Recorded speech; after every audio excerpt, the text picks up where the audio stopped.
There's something Assassin's Creed does that I don't think people talk about enough. It's not just the story, it's not just the assassins, it's the feeling of being somewhere. Some maps don't just look good, they stay with you. There are places in Assassin's Creed that I didn't just play in, I lived in them. And today I want to talk about the AC maps that had the best ambience, the ones that felt alive. And as we go, tell me, which one felt like home to you? I was 11 when I first played Assassin's Creed 2. It was my second experience with AC after playing the beginning of Brotherhood. The game was still very new at the time, but it wasn't necessarily the graphics that grabbed me. It was this magical feeling, like being inside a beautiful dream. Only 2 games have ever given me that feeling. A Seatwoe in Life is strange one, I can't fully explain it. It's kind of a dreamlike feeling when I play it, and even now it's still magical. Walking through the streets of Venezia during the carnival. Riding a horse through the open fields of Toscana. Doing the Altair's armor mission inside Il Duomo in Firenze. I don't know about you, but I truly love this game, and one of my biggest dreams is to travel to Italy someday. To see all of those places in real life, and maybe feel that real-life bleeding effect. Black Flag felt so fresh when it came out, it felt like a trip to the heavenly beaches of the Caribbean.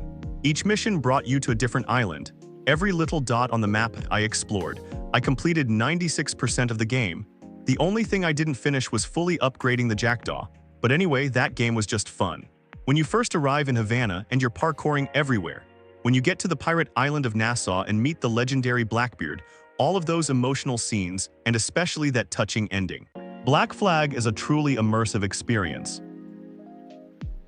The mobs, the rebellion, seeing everything from the top of a rooftop, AC Unity is a vibe. Everything makes you feel immersed in the game.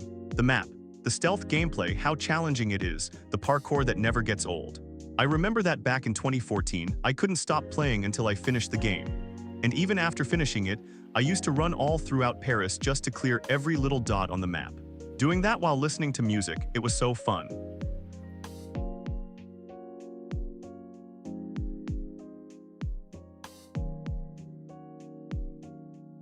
Have you ever realized that AC Syndicate takes place only 30 years before Red Dead Redemption 2? It feels like way more than that. And it's crazy to think how different the US was back then and how similar parts of Europe still are to that time. Anyway, Syndicate is not a fan favorite. It has its problems. But the map is amazing. It really feels like a real city. Different districts, poor and rich areas, historical buildings everywhere. Syndicate's map has something I really like and something we don't see very often in games. It feels like a one-to-one scale city.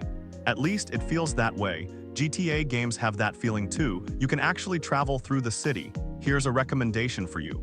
Whenever you're feeling too stressed, play AC Syndicate and just wander around the city. It's so relaxing. Here's a different AC that you probably never played, but you definitely should. Playing this game feels like playing inside a painting. It's just so pretty, so stylish. It really grabs your attention, especially if you like retro-style games like the Metroidvania style. This game is a great choice. It looks a lot like the old Prince of Persia games, the franchise that originally inspired Assassin's Creed.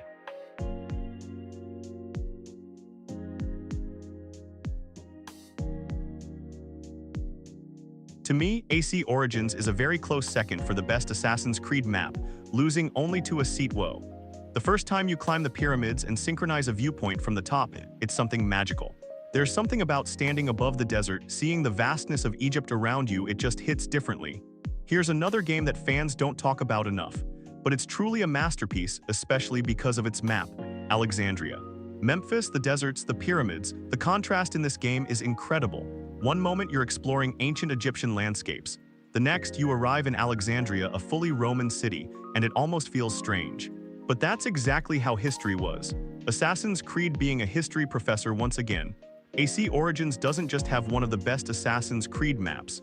It has one of the best video game maps of all time. Especially when we're talking about maps based on real historical places.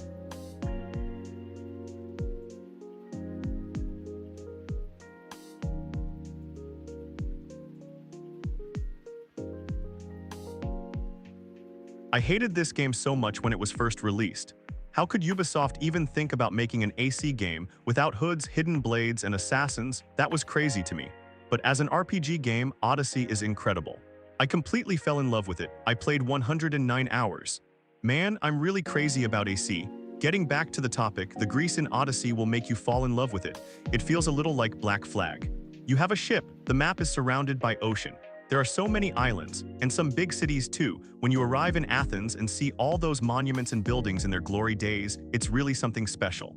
If you look at Odyssey as a standalone entry in the franchise, it's a great game to spend many hours in. And the DLC map, which I almost forgot about, let's talk about it. The Atlantis map is something you need to see for yourself. It feels like a beautiful dream, like those heaven shots in movies. Guys, that map is truly amazing. You should definitely experience it.